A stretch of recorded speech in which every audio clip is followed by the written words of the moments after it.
السلام عليكم ورحمة الله تعالى وبركاته. تحية طيبة متابعينا ديالنا الكرام، تحية طيبة للجميع.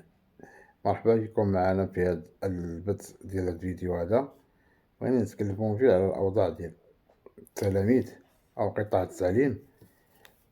يعني شفنا أنه مشكل ديال نظام أساسي ديال الأساتذة وهذه الوقفات الاحتجاجية. يعني الأساتذة كيطالبوا الحقوق ديالهم، ولكن في حين التلاميذ أو أولياء أمور تما كيطالبوا الحقوق ديالهم باش يعني الوليدات ما يضيعوش من الدراسة ديالهم. شفنا أكثر من شهر ونص أو ما يقارب شهرين والوليدات دابا ما كيقراوش. يعني شنو الذنب ديالهم؟ كنتمناو من الوزارة الوصية وكذلك من رئيس الحكومة باش تكون واحد الجلسة ديال طاولة الحوار للتفاوض ويخرج واحد النتيجة إيجابية، لأن التعليم يعني هو كل شيء في البلاد كما كنعرف. إلا مشى التعليم يعني راه مشات المجموعة من القيم.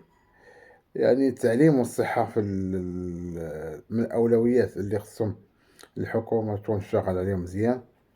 يعني خصهم تكون عندهم الإيجابية ديالهم أكثر من السلبيات، وهادشي حنا كنشوفو أن التدهور ديال هاد القطاعين يعني راه ما كيبشرش بالخير.